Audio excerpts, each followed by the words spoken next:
झूठा वादा करना होता तो हम करोड़ नौकरियों देने का वादा करते हैं, लेकिन हमने 10 लाख इसलिए कहा है क्योंकि 4.5 लाख नौकरियां रिक्त पड़ी हैं ऑलरेडी। पहला सवाल यही है, बहुत भारी भीड़ जो लगातार आप भी अपने सोशल मीडिया के जरिए देश तक, बिहार तक पहुंचा रहे हैं, आपको लग रहा है कि ये भीड़ वोट करने के लिए भी आएगी आपको, या सिर्फ तेजस्वी यादव को देखने और सुनने के लिए लोग यहां पर पहुंच रहे हैं? तो बहुत दिनों से कैंपेन कर रहे हैं बिहार की राजनीति में, लगभग 2012 से हम सक्रिय हैं। देखना होता तो बहुत मौके उनको मिले हैं देखने के। मैं इतना जरूर कह सकता हूं, जो भी भीड़ है, लोगों में गुस्सा बहुत है ये डबल इंजन सरकार से, एनडीए की सरकार से, और लोगों की उम्मीद है और लोग इस बात से खुश हैं कि मुद्दे की बात हो रही है, बेरोजगारी की बात हो रही है, पलायन की बात हो रही है, गरीबी की बात हो रही है, भुखमरी की बात हो रही है, कारखाने की बात हो रही है। तो जो मुद्दे की बात है, एक लोगों की एक उम्मीद जगी है, और जिसको कि हम लोग कई चुनाव में, बेरोजगारी जो मुद्दा है, कहीं के भी चुनाव में इतना बड़ा मुद्दा नहीं बन पाया जो इस बार बिहार के लोगों में है। मैं बता दूं क्योंकि बिहार में बेरोजगारी दर जो है देश में सबसे अधिक है, 46.6 बेरोजगारी दर है देश में सबसे ज्यादा, और देश में सबसे कोई युवा प्रदेश अगर कोई है तो वो बिहार है। लगभग 60% जो लोग हैं बिहार के हैं। आपने वो तस्वीरें देखी होंगी जो दिल दहला देता होगा, आंखें सबके खुल गए थे जब पलायन का सच्चाई जो है, नीतीश जो दावा करते थे 15 साल में बहुत विकास किया, साफ तौर पे खोखला निकला उनका दावा। और आपने देखा होगा किस प्रकार से बिहार के मजदूर जो है 1500 किलोमीटर, 2000 किलोमीटर पैदल जो है वो चल के आए, पैरों में छाले लगे। शिक्षा के लिए लोग जो है बाहर जाते हैं, आप दवा इलाज के लिए लोग बाहर जाते हैं, रोजी रोटी के लिए, मजदूरी तक के लिए जो लोग हैं वो बाहर जाते हैं।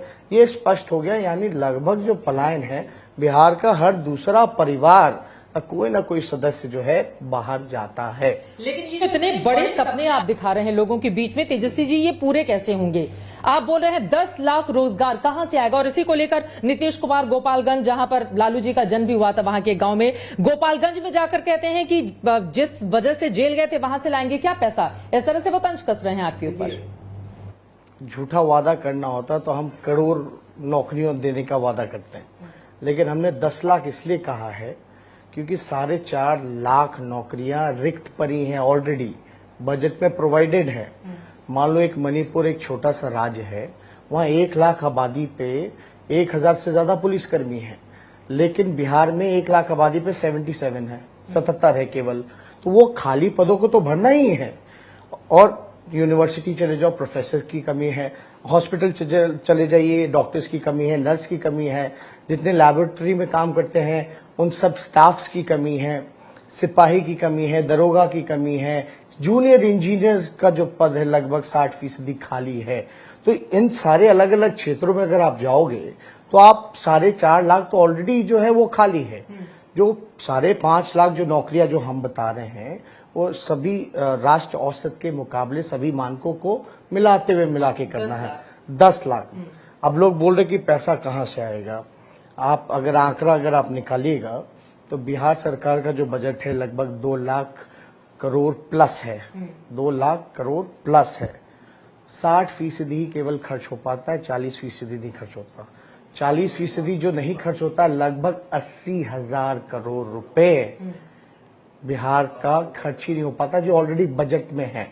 सरेंडर करती है मिनिस्ट्रीज, मतलब साल में बजट एलोकेट तो हो जाता है, मतलब लेकिन खर्च नहीं है। और आपने ये भी कहा है कि अगर मैं मुख्यमंत्री बना तो सबसे पहला दस्तखत रोजगार के लिए ही किया जाएगा।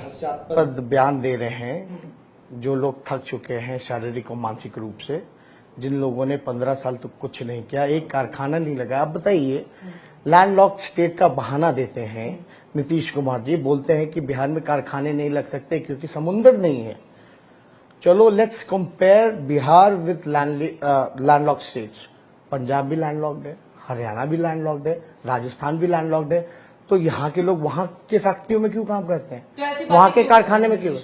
लेकिन उनकी एक बात एक हद तक अगर देखा जाए तो गंभीर भी तो हो जाती है कि वास्तव में बिहार को अगर हम देखें और दूसरे जहां पे समुद्र हैं, हालांकि आप एग्जाम्पल दे रहे हैं हरियाणा का, इवन उत्तर प्रदेश भी कम से कम कल कारखानों के मामले में बिहार का जो औसत है उससे बेहतर है। लालू जी रेल मंत्री थे, रेलवे का जो कारखाना है वो दिया, परसा में, मढ़ौरा में, मधेपुरा में पहिया कारखाना।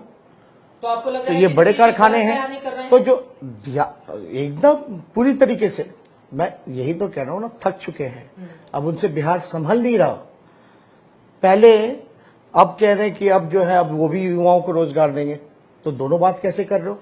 आप कह रहे हो पैसा नहीं है, पैसा नहीं है तो जिम्मेदारी किसकी थी 15 साल से? आपने इंतजाम क्यों नहीं किया? किस लिए मुख्यमंत्री होता है? हम तो बता रहे हैं ना, तर्क बता रहे हैं। और इनके शासनकाल में 60 बड़े घोटाले में लगभग 30,000 करोड़ का घोटाला हुआ। सही पैसा सही जगह जाता, रिकवरी के लिए क्या करे कोई नहीं जानता।